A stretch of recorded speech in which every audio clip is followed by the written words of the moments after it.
Welcome, everyone. My name is Mike Farris. I am the CEO and president of Alliance Defending Freedom. ADF is the world's largest legal organization committed to protecting religious freedom, free speech, marriage and family, parental rights, and the sanctity of life. ADF has won 13 cases in the Supreme Court since 2011, and it's our interest in the Supreme Court that brings us to our conversation today with my good friend, Senator Mike Lee from Utah. Mike, welcome to the program. Thank you very much, Mike. Good to be with you.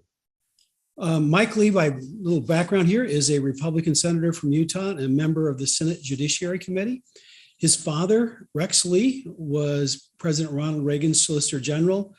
And I had the privilege of getting to work with Mike's dad, Rex Lee, on an important case in Idaho, challenging the constitutionality of Congress's attempt to extend the time deadline for the ratification of the Equal Rights Amendment. I was a very young lawyer, and Mike's dad, Rex Lee, was the brains behind that litigation. And so it was an honor to meet him. When Mike was a young man, boy, his father brought him along to listen to Supreme Court arguments early in life, and that sparked his interest in the court. So before entering politics, Senator Lee served as an assistant U.S. attorney, specialized in Supreme Court litigation and private practice, and after graduating from law school, clerked for several federal judges, including future Supreme Court Justice Samuel Alito. Thank you for joining us, Mike. It's glad to have you on the program today. And you've got a new book. So tell us the name of the book first, and let's just get going. Oh, thanks, Mike. Yeah, the name of the book is Saving Nine. It's about the fact that we have an independent federal judiciary. And that's a more obscure part of the federal government. It doesn't get as much attention as the presidency, as the Congress. But the Supreme Court is sort of the linchpin. It's the keystone of the whole thing.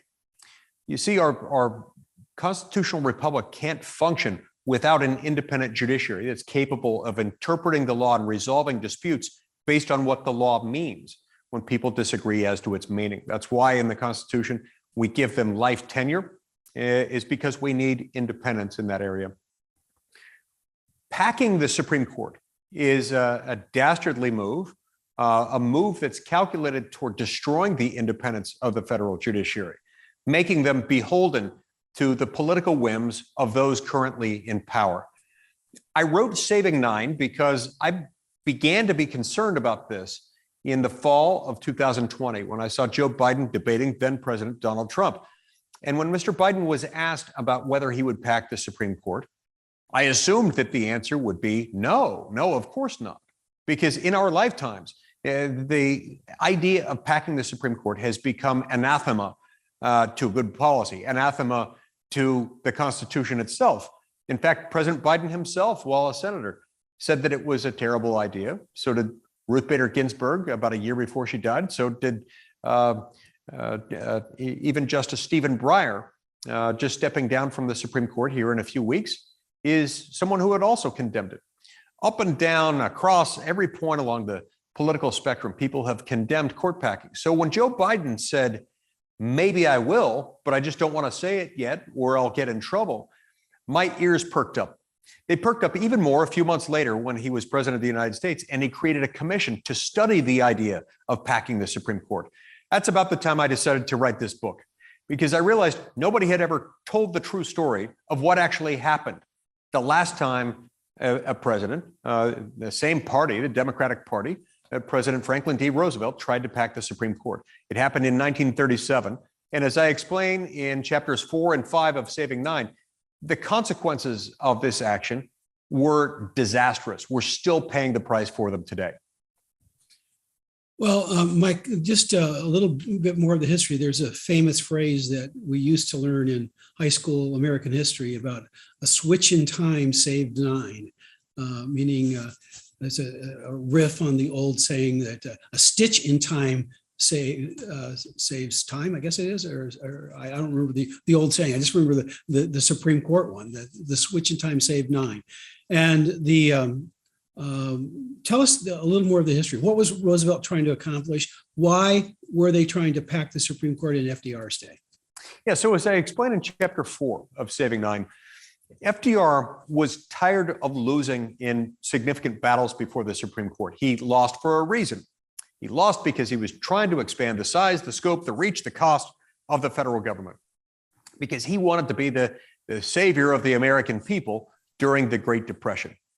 He saw that it was necessary for the federal government to regulate and in some cases manage, subsidize, or otherwise handle things like labor, manufacturing, agriculture, mining, basically every aspect of American economic existence. He wanted those all to be subject to federal regulation, even though those things on their own had typically been left subject to state regulatory authority rather than federal. FDR tried to advance the argument that his broad legislation, like regulating things like labor, manufacturing, agriculture, and mining, could somehow be upheld as an exercise of Congress's Commerce Clause authority. Article 1, Section 8, Clause 3 gives Congress the power to regulate commerce or trade between the states and with foreign nations and with the Indian tribes. FDR tried to advance the argument that things like labor, manufacturing, agriculture, and mining are economic in nature, and people in this country move from one state to the other. So everything affects everything else. When Congress regulates those things, it's really just regulating interstate commerce. The Supreme Court consistently smacked that argument down, rejected that argument. In cases like Carter versus Carter Coal Company, Schechter Poultry, case after case, the Supreme Court rejected these New Deal programs as outside of Congress's Commerce Clause power. By the end of his first term, FDR was despondent, he was discouraged. Eventually, he became enraged. And after he won re-election in the fall of 1936, he concocted a plan. Now that he was about to have another 4 years, he was going to get even with the Supreme Court instead of just getting mad.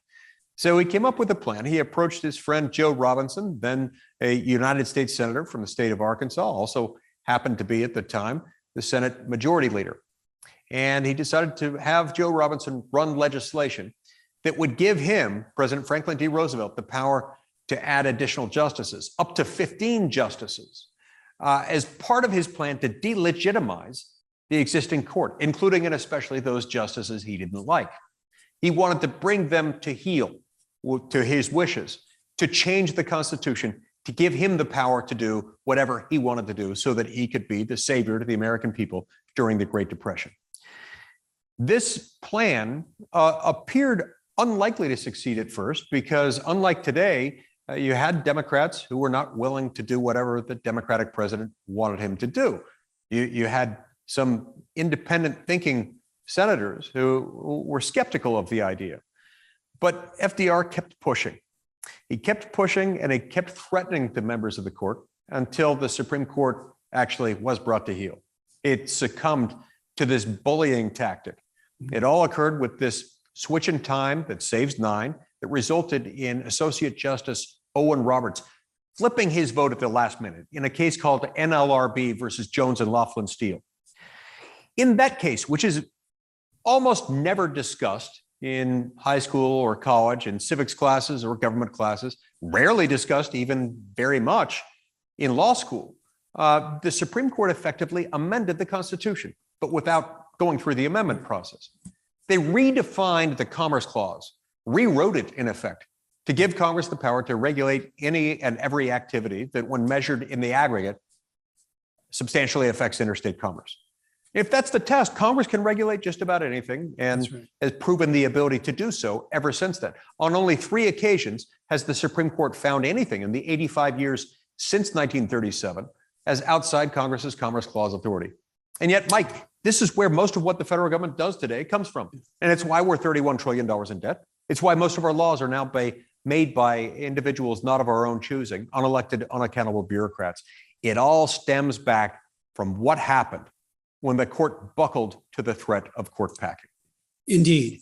Some people might think, speaking of, they had a effective de facto amendment of the Constitution. But people would think, well, don't you have to change the Constitution to go from 9 justices to another number of justices? And Obviously, that's not the case, but explain what the process is for changing the number of justices. It's an interesting feature, Mike. Most people would assume that, and they'd be well within their right to assume that that would be that way or should be that way, and it probably should. But that's what makes court packing such a diabolical plan. As I explained in Saving Nine, you can pack the court, and ironically, court packing is not unconstitutional. It's allowed by the Constitution. It's the most destructive thing you can do to the Constitution without actually technically violating it.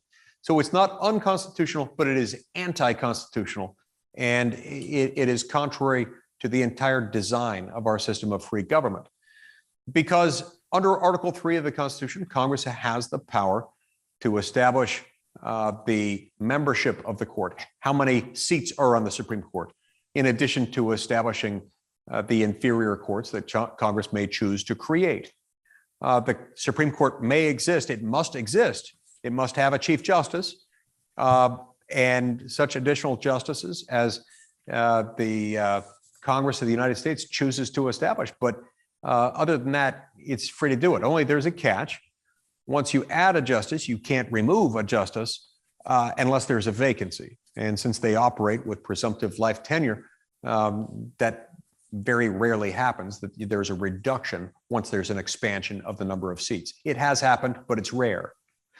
And so as a result of all this, what can happen is if you're expanding the court for the purpose of affecting the political orientation on the court and the outcomes that you want to achieve, the interpretations that you want rendered by the court, then we really have no independent judiciary at all at that point.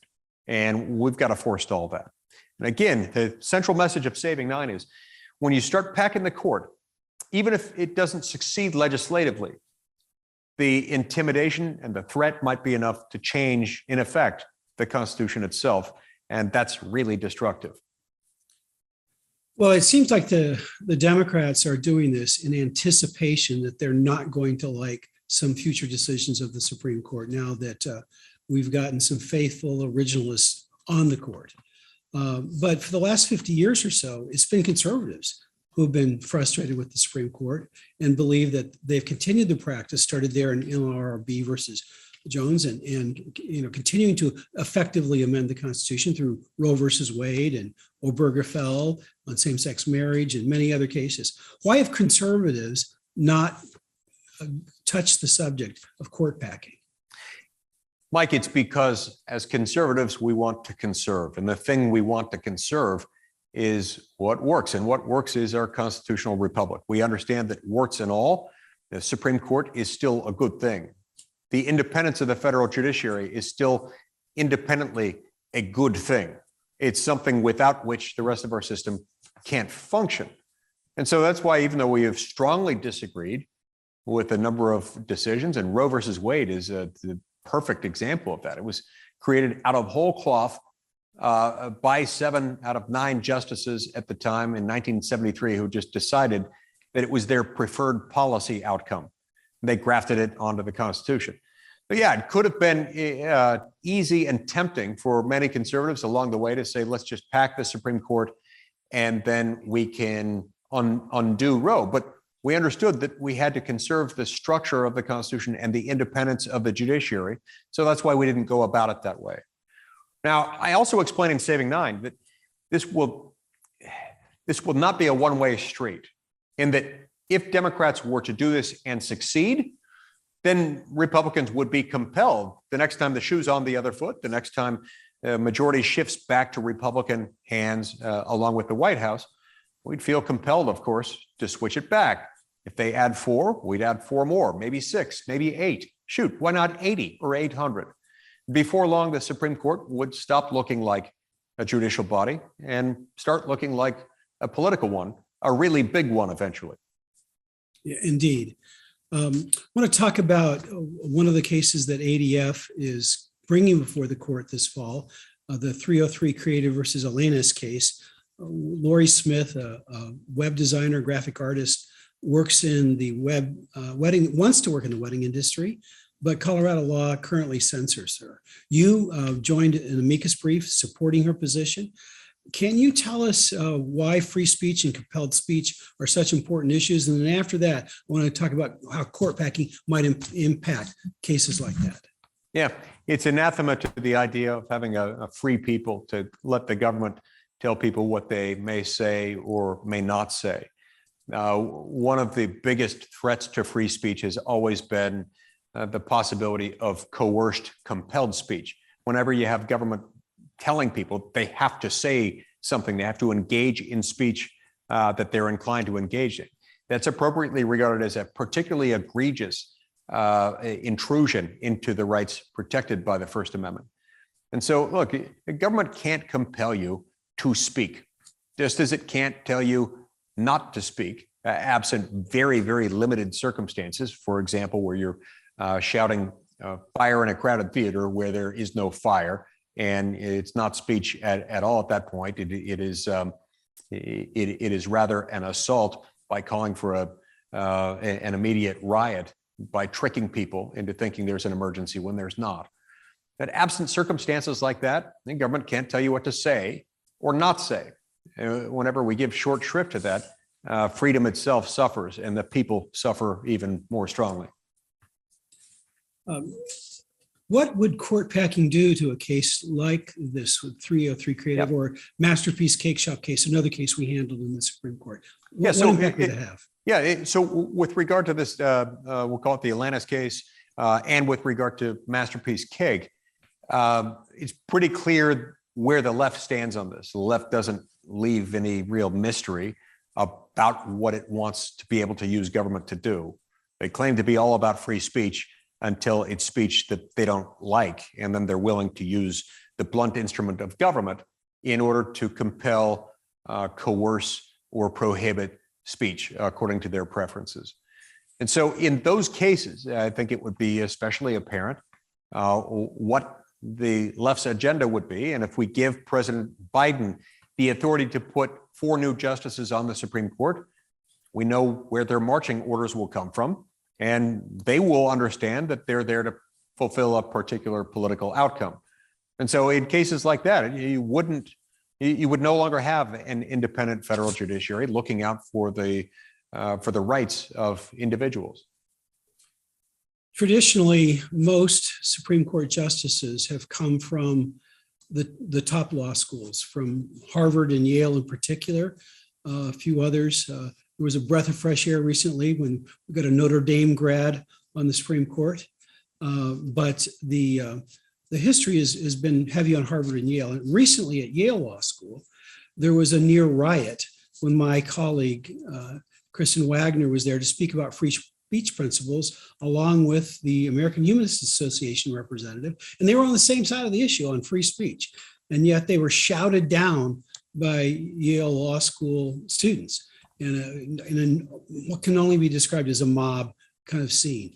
What does that tell us about future Supreme Court appointments when that's a representative of a good sized number of the supposed best and brightest in the legal system? I think that's something that has to be taken into account when students are marinated for years in the place where they learn the law. If that place is itself hostile to free speech, if that place is itself hostile to actual constitutional rights, that should be concerning. I wish it were only limited to Yale, although it's particularly egregious and disturbing that it's Yale, because Yale has long been regarded as a really, really well-respected institution, and an institution whose graduates are presumed to be among the very best of the very best. So if they're going to start doing this, number one, I think they're going to lose the esteem with which they're held, and appropriately so. Number two, it's also disturbing to the extent that other institutions, whether in the Ivy League or not, are following suit. And unfortunately, far too many of them are. That's also of concern. And I think we have to take this into account when looking in the future for who ought to fill those positions.